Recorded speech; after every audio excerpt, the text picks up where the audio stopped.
What's up, YouTube? It's the Action Figure Grader coming back to you with a loose graded vintage Star Wars market update. Lots of interesting sales, both buy it nows as well as auctions. And we're going to start with some of the early figures and kind of mix it up and basically go by seller for the most part. I've got some UKG, CAS, as well as AFA graded items all the way through the Ewoks line. And there was a beautiful batch of Ewoks, loose graded, all of them uncirculated 90s that sold in a buy it now situation that I definitely had to cover. So as always, thanks to my Patreon supporters. Patreon.com/actionfiguregrader is where you can go to sign up to get 24 hours early access.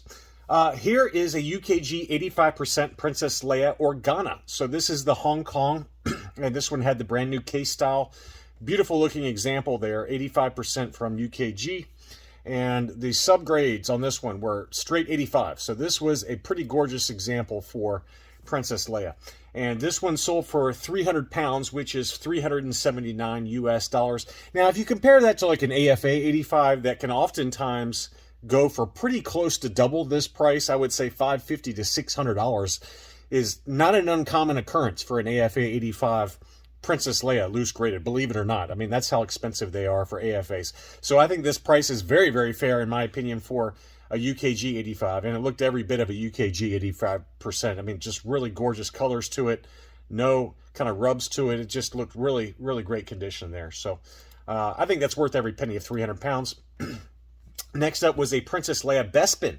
This one was the crew neck version, and it was graded AFA 80. And this one sold at an auction, brand new case style from AFA, $167 plus $10.50 shipping. As a reminder, it sounds like AFA is getting really close to re-releasing new submissions being allowed for loose graded figures. And I covered that already, but apparently the rumor is in the next couple of months we're going to be open to back up over at AFA for loose graded Star Wars figures. So we'll see if that happens or not, but that will certainly be interesting to see how the market reacts, because it does seem like to me, for the most part, for common figures, AFA 80, maybe even 85s, that the prices have come down a little bit. And so I'll be curious to see whether, people will still start submitting stuff. And, also the prices, I think, are pretty high, such that maybe the more common figures, like a General Madine, or, something like that, that maybe people won't be submitting kind of the low-end stuff, and it'll only be kind of rarities or very, very high grade, like Luke Farm Boys. But it will be interesting to see how that trickles back to eBay and the supply of loose graded figures, because in general, it just seems like there's not a ton of loose graded figures that are coming up on the market right now. And maybe it's a supply to demand thing, I don't know. But if AFA does open back up, I think we'll probably see, maybe in like 5 to 6 months time, quite a bit more supply on eBay, and how that will affect prices. Next up, this was an AFA 90 Princess Leia Organa Hong Kong COO. This is the Hoth version, brand new case style. This one sold for 600 pounds, which is $761. Now, I don't remember the exact number, but I do remember an AFA 90 Leia Hoth, and it was a while ago, but it was sold for over $1,000 on eBay, which is crazy to me. But this is what it sold for, $761. And, again, it goes back to very, very high grade, loose graded figures. There's certain discerning collectors that are willing to pay these kind of prices, but that is a big number. It was an archival case, AFA 90, beautiful example, of course, but $761 took that one home. Now, for comparison, here was a red-haired Leia Hoth, AFA 80 plus. And obviously the red-haired Leia Hoth does usually go for a significant premium. And this one was listed for $400 US. The best offer that was accepted was $280 for that one. Can you imagine what this one would have sold for if this one was an AFA 90? Given that that one sold for $280 as an AFA 80 plus, this standard kind of brown-haired Leia Hoth sold for $761. What would a red-haired Leia Hoth with an archival case AFA 90 sell for? I would think it's got to be getting pretty close to $1,000 based on this data point. But anyway, this AFA 80 plus did sell for $280. And shout out again to Chris W. He gave me a red-haired Leia Hoth AFA 85. And so I got to believe that that's worth north of $350 or $400 now. So beautiful example, though, for an AFA 80 plus red-haired Leia Hoth. Next up, this was a CAS 85 small head Han Solo. This one sold for $185. I think that's a pretty good price, really. AFA 85 examples I've seen sell for anywhere from $400 to $450. Maybe not lately. Maybe that's kind of closer to $280, $260, $280, somewhere in there. But a CAS 85, this one sold for $185. I think that's actually pretty fair, just given what oftentimes these can sell for in near mint condition, ungraded. I mean, $150 pretty much all day long. So $185 for that, I think, was a great price there.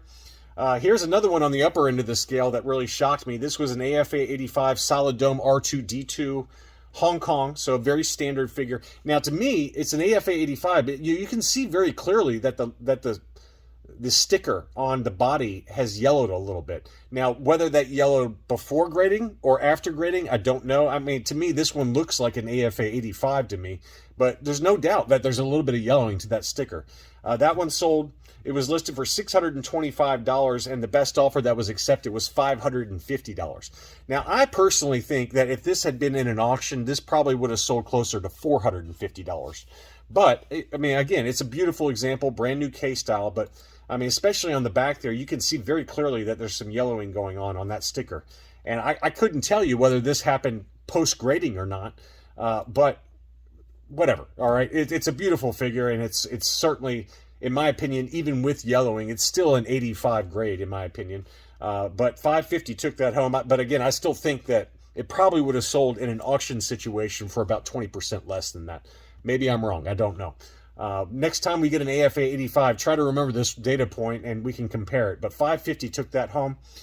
Here was a UKG 90% Baggy. This is the, I think the SWC Baggy, or not, excuse me, not the...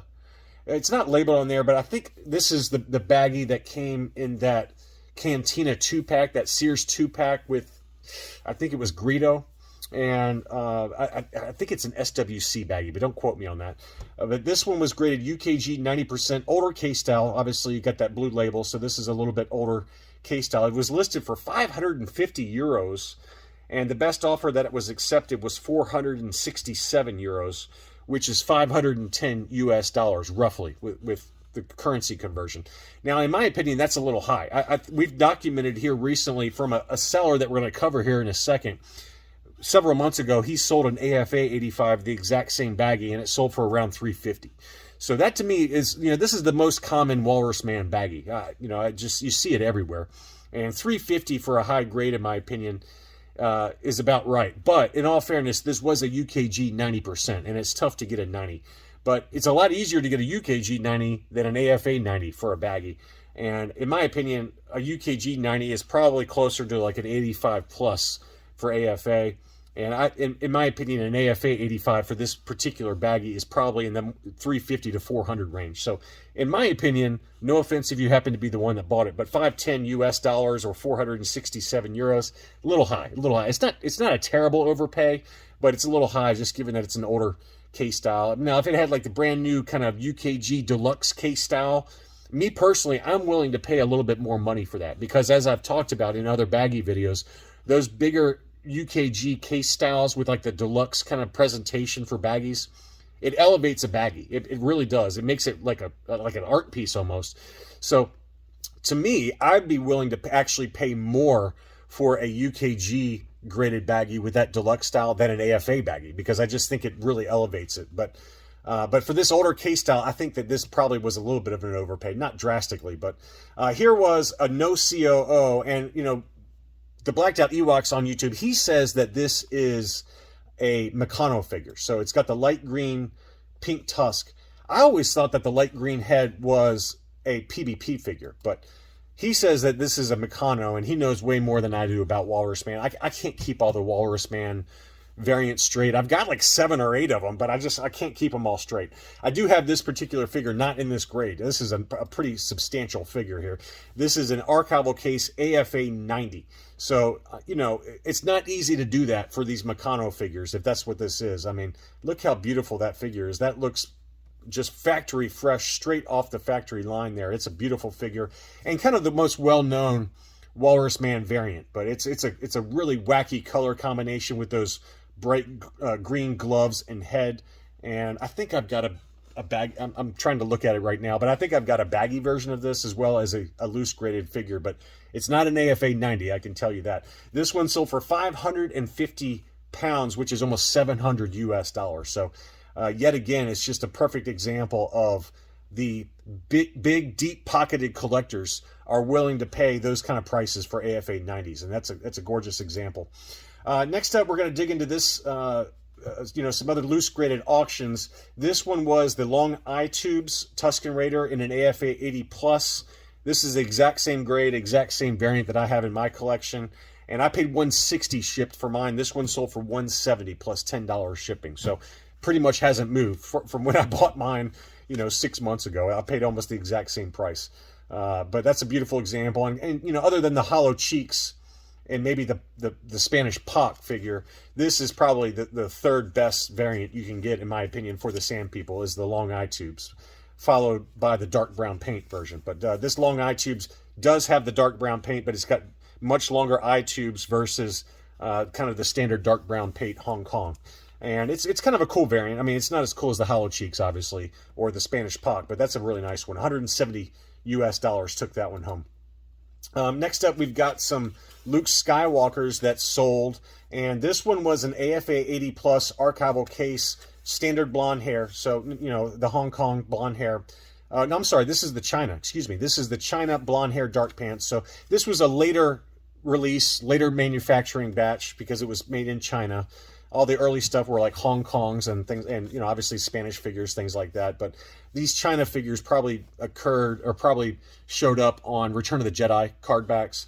But again, it's an 80 plus with an archival case. So certainly a beautiful example. $255 is right in line. I think that's a very fair price to pay for that one. When I was looking at this one, when it was still early in the auction, I said, I'm guessing $250 for that one. That's probably about right for that one. Beautiful example though. But this is the gem here. This was an AFA 85 brown-haired Hong Kong. This is a variant that I still would like to get. And, somebody reached out to me, one of my Patreon supporters, and he said, what's this going to go for? And I said, I think it's going to go for at tops $600 to $650. And I was wrong. It went even less than that. So these variants have come down just a little bit. This is a good time to buy this one, and I really should buy it because I'm missing this one in my collection. It's the brown-haired dark pants Hong Kong archival case AFA 85 for $541. That's a good deal.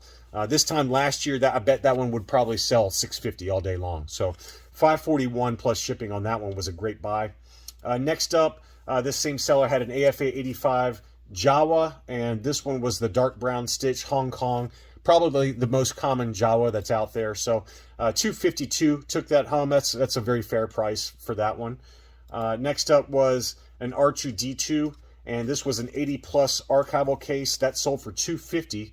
Now, again, you go back and look at that one that sold for $550. In my opinion, this sticker is in better shape. It's not nearly, it might be the lighting, in all fairness, but the sticker on this one looks to be in better shape. Here's the back of the sticker. It doesn't look nearly as yellowed as that AFA 85. So if this one got an 80 plus, now, again, I'm not accounting for the dome. It's hard to know exactly how good the dome is or the paint on the legs and things like that. But sticker for sticker, if you're just comparing the stickers on that AFA 85 that sold for $550 versus this AFA 80 plus that sold for $250, the sticker on this one looks better. So keep those eyes peeled. You never know. You never know what you're really getting. And it's very possible that AFA 85 had yellowed post-grading because it was not an archival case. And if it's not an archival case, these archival cases, when it's got that archival sticker on there like this one does at the very bottom, these archival cases in theory block out 99% of UV light. The standard cases from AFA and CAS block out closer to 60 to 70%.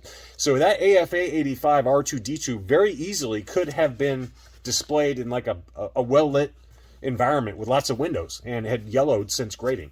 Now, is this sticker perfect? No. It looks like it still has a little bit of yellowing going on, especially on the left-hand side. But, to me, anyway, this sticker looks much, much better than the AFA example, and you're getting it for about a third of the price. So use your money wisely is all I'm trying to say.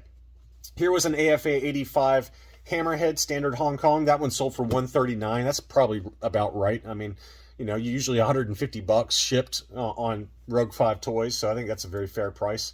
Here was an AFA 60 blue snaggletooth, no dent, no toe dent, so you can see that the 60 grade is warranted just given the heavy wear to that boot there. But still, it's a very desirable variant, and you can see the wear on the hands as well as on the belt. And it also has the famous torso discoloration. It's darkened a little bit since then, so it's deserving of the 60 grade, but even that one still sold for $425. So blue snags continue to go up in price, and if you got one, it's a good figure to have. The no toe dent version is a little bit, in my opinion, harder to find than the one that has the toe dent, which is kind of the more standard figure. But either way, I mean, whether it's a no toe dent or toe dent, any grade is kind of nice to have in your collection. But that one did sell for $425, and loose in the similar condition, that's probably about it would sell for loose, ungraded. So not a bad looking figure there. Next up was a brown snake Yoda AFA 85 archival. That one sold for $339. That's actually down a little bit. I'm used to kind of $400 to $450 for a brown snake AFA 85, so I think that's a great price on that one. This is the one I really wanted to bid on. This is the dark brown pants Hong Kong Han Solo Hoth. This is a pretty well-known variant. Now, this same seller a few months ago had an AFA 85 Plus that sold for crazy money. I don't remember the exact number, but it was over $500 if memory serves. But this one was an AFA 85, and that one sold for $237. So this was a much better buy. Obviously, the market has changed since then as well. Obviously, the market has definitely come down a little bit. But anyway, that's a variant that I would like to have, that dark brown, or excuse me, yeah, the dark tan pants Han Solo Hoth. It's just a distinctive color. Don't mix this one up with the Spanish Pock, because the Spanish Pock chocolate legs does have the Hong Kong stamp, but it's a different Hong Kong stamp, and it's a different paint scheme. And it was actually painted in the Spanish factory versus this one that was painted in the Hong Kong factory. But they look very close, though. It's a very, the colors of those pants is very similar. Next up, some last 17 figures. Here was an AFA Barada, AFA 80, and that one sold for $127.50. That was a great buy. AFA 85 set you back $200 to $250. I'd say $225 to $250, so I think that was a good buy on that one. Next up was a Luke Stormtrooper AFA 80, older K style. That one sold for $610. I mean, it seems like you can't get away with paying less than $600 now for a Luke Stormtrooper in pretty high grade. So probably about right. Probably about right on that one. Next up, this is the batch that I hope it was a Patreon supporter that I think bought this. He brought it to my attention, but I just hadn't had a chance to show it on the channel yet. But this was a lot of Ewoks cartoons. All of them were graded uncirculated 90. Now, they were all older K styles, but as you can see here, every one of them were U90s. So pretty impressive batch here.